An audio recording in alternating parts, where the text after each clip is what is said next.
Are you a gamer struggling to lose weight? You have at least 30 pounds to lose, and every time you try, you go too hard, too fast, and you might lose 15 or even 20 pounds, only to rebound and gain back 30, leaving you worse off than when you started, frustrated and ultimately just demotivated, asking yourself, why the hell do I even do this in the first place? My name's Jordan, and I have recently lost 88 pounds as of 2 days ago, and I have helped hundreds of clients lose at least 30 pounds in about 6 months. And I'm going to pull all the curtains back, and I'm going to show you exactly how these steps are implemented with current clients and how we implement that and how we tweak things and how we change things, and show you how you can implement these tools, tips, and tricks into your life so that way you can lose at least 30 pounds and keep it off sustainably. Some quick groundwork. So when we're starting a program, chances are you go too hard, too fast, go from 0 to 100, back down to 0 again.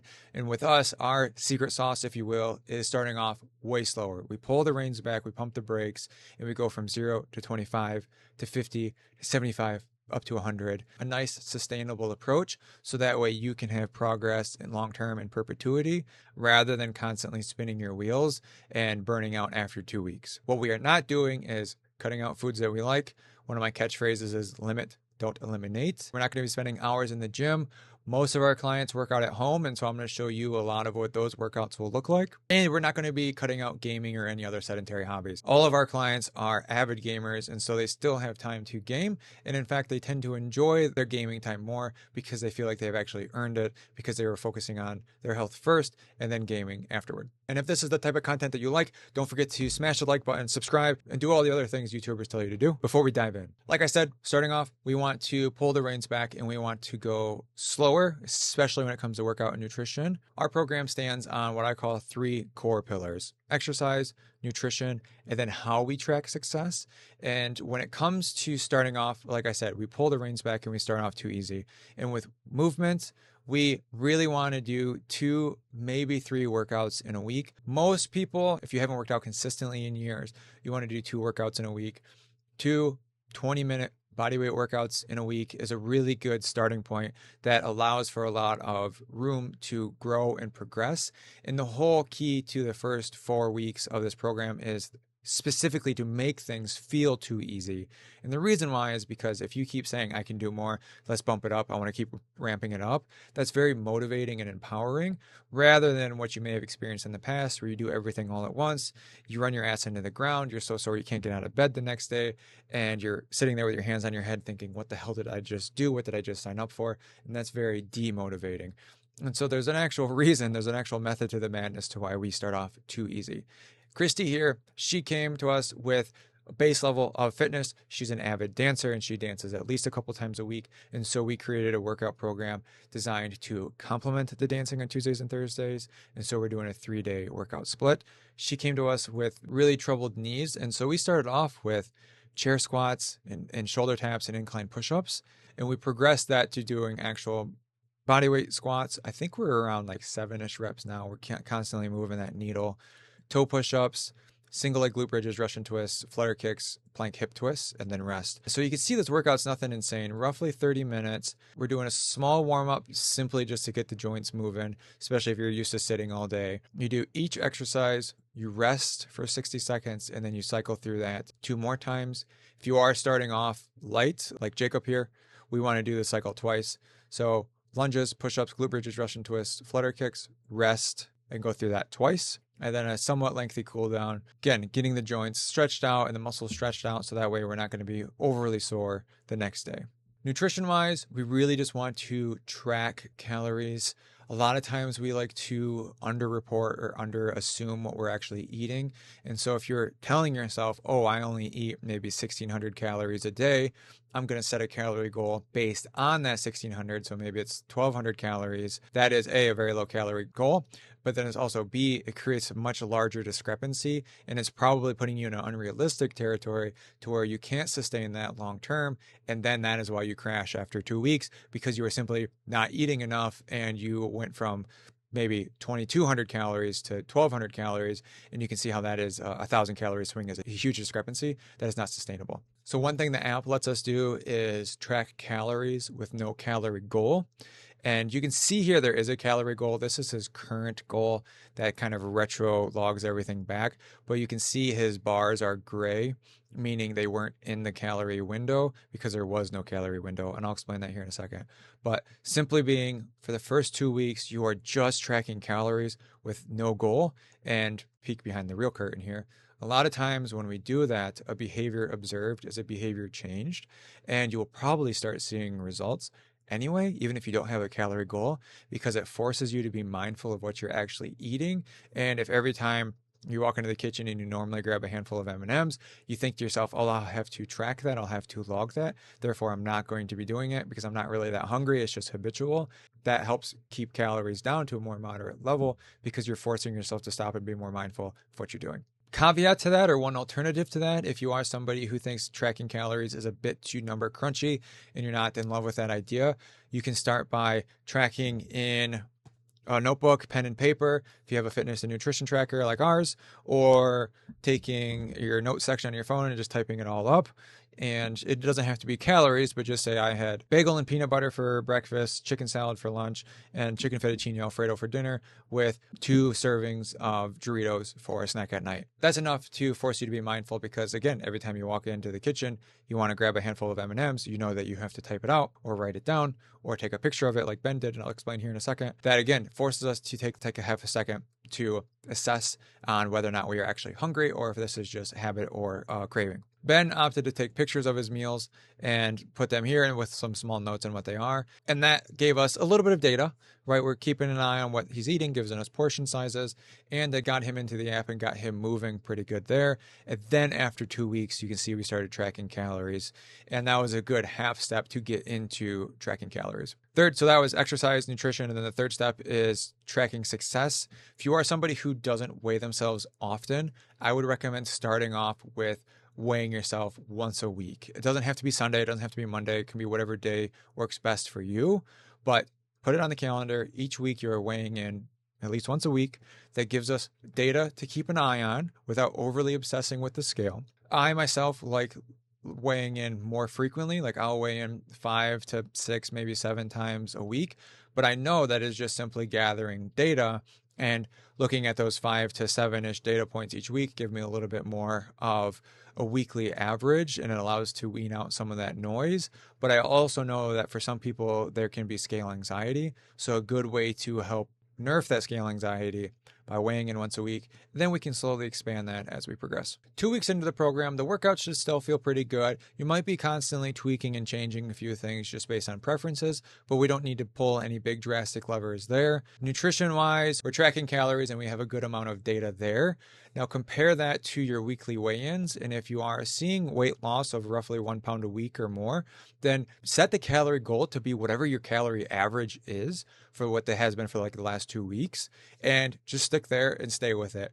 If you feel like you are eating more at a maintenance and your weight hasn't changed, then what we will do is we create a calorie goal by taking your calorie average over the last 2 weeks and then cutting that down by about 500 calories per day. And then that will become the calorie goal. Jacob here, he was losing weight at a pretty moderate rate anyway. And so we just essentially made his calorie goal roughly around what he was eating just in general. And we do an eyeball estimate, nothing insane. It's not like we're busting out the calculator and spreadsheets or anything like that. But you can see now that these bars are gold, that was when we implemented the calorie goal. And then just stick with that, keep an eye on progress and how progress is going. And then after about 2 weeks, we will add a protein goal. And so if you look at his data here, specifically with Jacob, his protein was pretty low. So 13%, 12%, 19%, not bad, 20%, 23% of your calories coming from protein. So that means 21% of his total calories came from protein. And most people come to us around that 15-ish percent. So Jacob's pretty textbook here. And what we will do is after 2 weeks of tracking calories, and it becomes consistent like it was with him, we'll add a calorie goal. What I like to see clients do down the road is around 30% of their daily calories come from protein. And so you can see going from 16% to 30%, that's doubling the amount of protein that they should be taking in. And doing that overnight can cause a lot of GI distress and just can be unsustainable.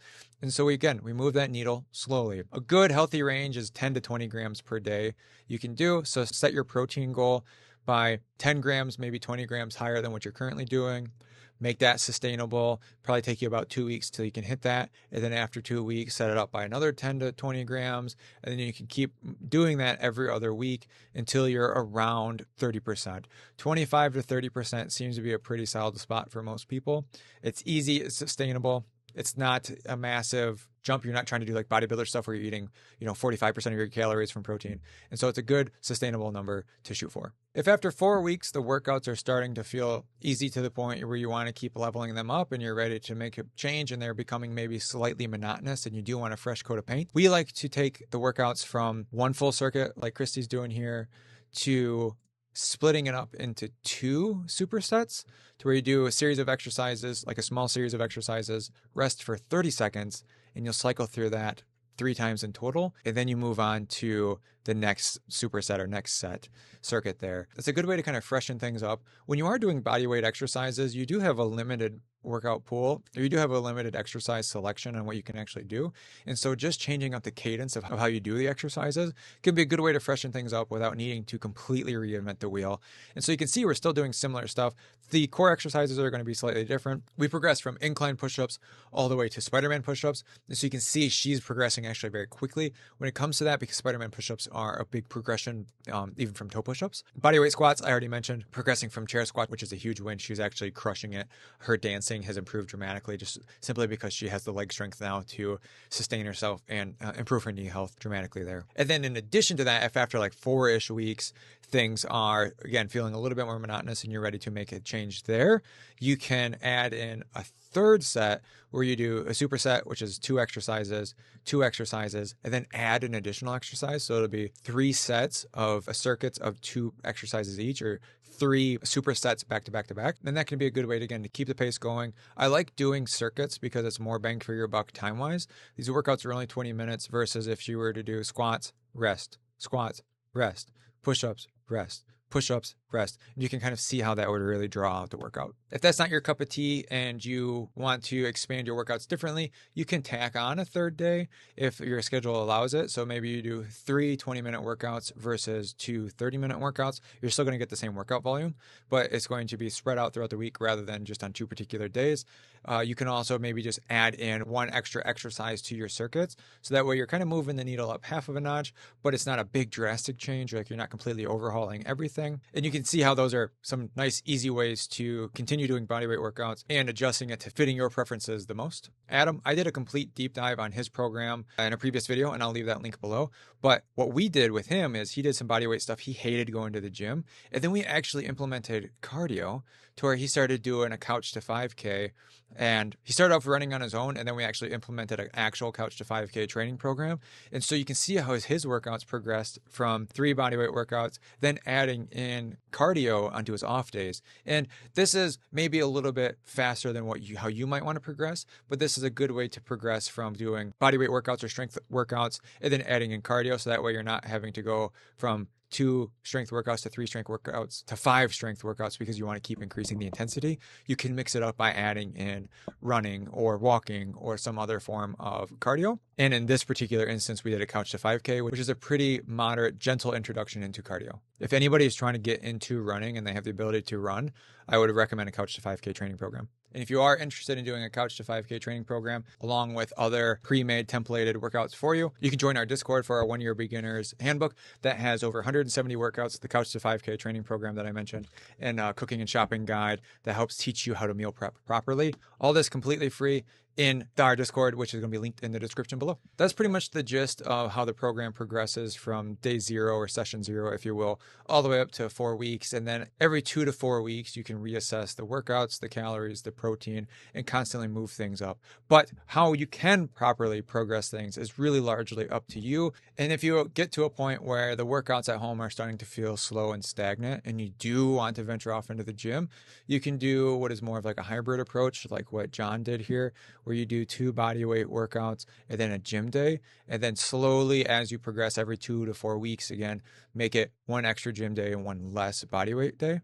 And so that way your total workout days aren't changing, but you are getting more gym days and less body weight days. And then when we progressed to a 3-day split, we did a push-pull-legs split. And so we're doing a full 3-day split in the gym. And a push-pull-leg split tends to be a pretty solid split. It's not the end-all be-all perfect 3-day split by no means. Our push-pull-legs is a really good 3-day split. And it's not overly hard or overly taxing. And so that is where John went, and John is absolutely crushing it. Then let's say the workouts are in a good spot, whether it's 2 days, 3 days, however it feels comfortable for you, but you still want to implement some extra daily movement without maybe throwing in a Couch to 5K training program. A couple things that we like to do with our clients is add in a daily movement goal that is either in the form of a daily step count or X number of minutes per day. And so Kayla's case here, it was 20 minutes of movement each day. And like on the workout days, that double dips. So the workouts count towards those 20 extra minutes of movement. And the way I like to look at it is if you wanted to do a step count goal versus a daily minute goal, 10 minutes of movement normally equates to around 1,000 steps. So a 10-minute walk will probably be around 1,000 steps. Obviously, those aren't concrete, but those are good rough rule of thumb numbers to shoot for. And so if you do have like a 5,000 step count goal and you're only at 4,000 steps, but it's raining outside, you don't want to go outside, you can do like a 10-minute body weight workout to help make up that difference. So that's why I like leaning more into the number of minutes per day, because it gives you a lot more dealer's choice to where it can be a 10-minute walk and 10 minutes of cleaning the kitchen. It can be Beat Saber. It can be Ring Fit. It can be a workout. It can be whatever you want to get up and get moving in a time when you would normally be sitting on the couch. And that's how I look at the daily movement goal. It can be dealer's choice. It can be shopping, cleaning, whatever it is, but you are getting up and moving 20 minutes longer than you would normally be sitting on the couch. Okay, so let's say you made yourself a good program and you're constantly changing things up every 4 weeks, like we've talked about, and weight is just kind of hitting a bit of a plateau. I'm going to show you the 3 levers that we pull in the exact order to help break you through that plateau.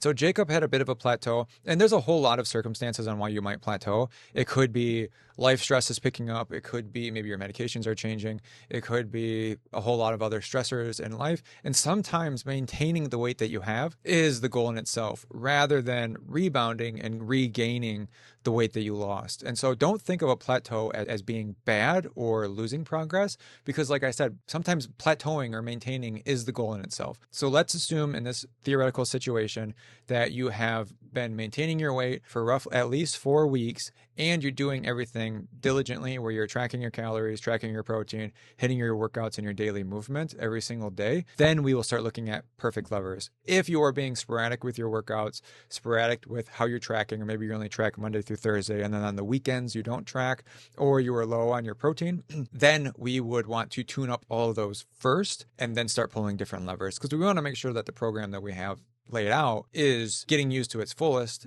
and then adjusting it as needed. So the first lever I like to pull when trying to break through a plateau is the daily movements. Are you doing 20 minutes a day? Do we need to level up the workouts because they're becoming a little bit more monotonous or too easy? Do we want to bump up from 20 minutes to 30 minutes of daily movement, for example? Do we want to increase the step count from 7,000 to 8,000, for example?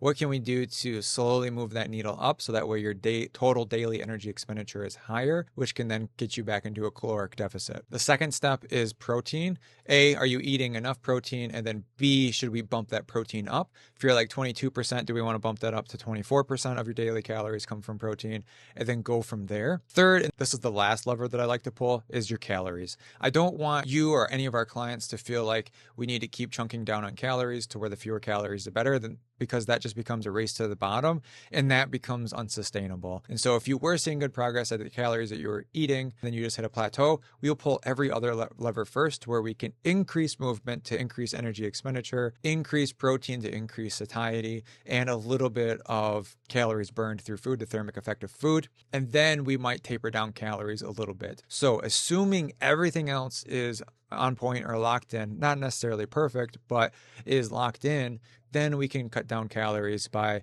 250 calories to start off with. But we only pull the calories last after everything else has been tested.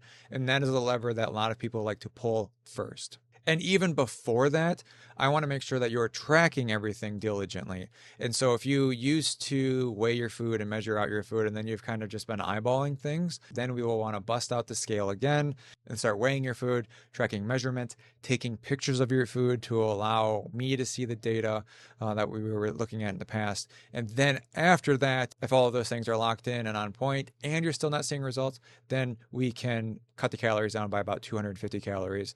And do that for maybe 2 weeks, 4 weeks, and then keep adjusting from there. So only pull one lever and then adjust every other week. One thing that we don't touch on specifically with every single client is hydration.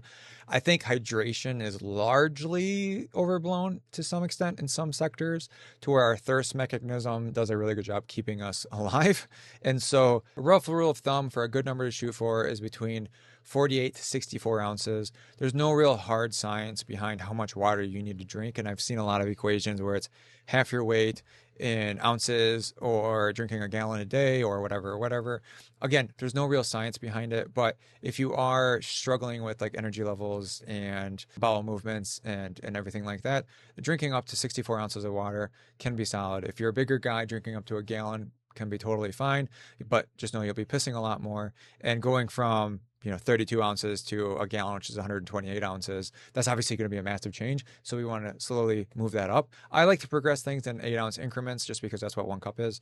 And so progressing things in 8-ounce increments every other week tends to be pretty good practice there.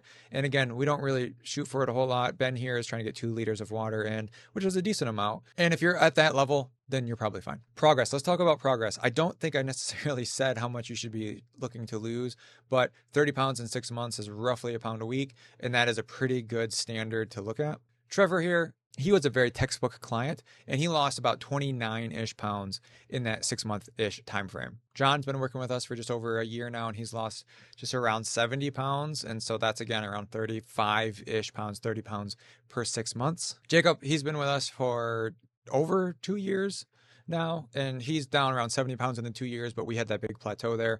There was a whole lot of life stress going on, but his first 6 months were around 40 pounds, and then again, down total roughly 70 pounds, just over 70 pounds down.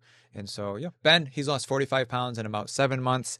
He's really pushing towards 50, because clients who lose 50 pounds with us get an engraved, personalized sword of Andriel, Flame of the West. It says your name or your character name and Slayer of 50 pounds. It's a great trophy for you to commemorate your journey, and that's what I have on there. I bought that for myself to commemorate my 50-pound loss, and so I send that to all of our clients in our full coaching program who lose 50 pounds. And the list goes on. And you can see how this system that we've implemented is not only sustainable, but also allows for long-term success in perpetuity, rather than that constant turn and burn every 6 weeks type of mindset that you might experience on January 1st, or that you see a lot of ads for online. So if you are looking to start a program, whether it's by yourself or with somebody else, take a look at it, take a look under the hood, and see if it actually is sustainable for you at any time in your life, rather than only when times are slow or times are right or times are perfect, because that is when things tend to fall apart. So if you set up a program that you can only fit in when times are slow, and then as soon as life kicks up a little bit, everything will fall apart. And so find a routine that is sustainable for you at any time in your life and is malleable to you, to your life. And so that way you can constantly go with the flow, so that way you always know that your program is going to be sustainable for you. And if you do want help on this journey, you want to work with one of us and you want to be our next success story, I'm going to put a scheduling link down below where you can schedule a quick 15-minute call with us just to get a vibe check, so I can get a better understanding of you and your goals, and then we can go from there. Worst case scenario, you get some value and you'll get a roadmap for you moving forward, so that way you know what to take the next steps on. Best case scenario, we're a good fit, we start rocking and rolling, and you're one of our next success stories. I think that's all for now, and until next time.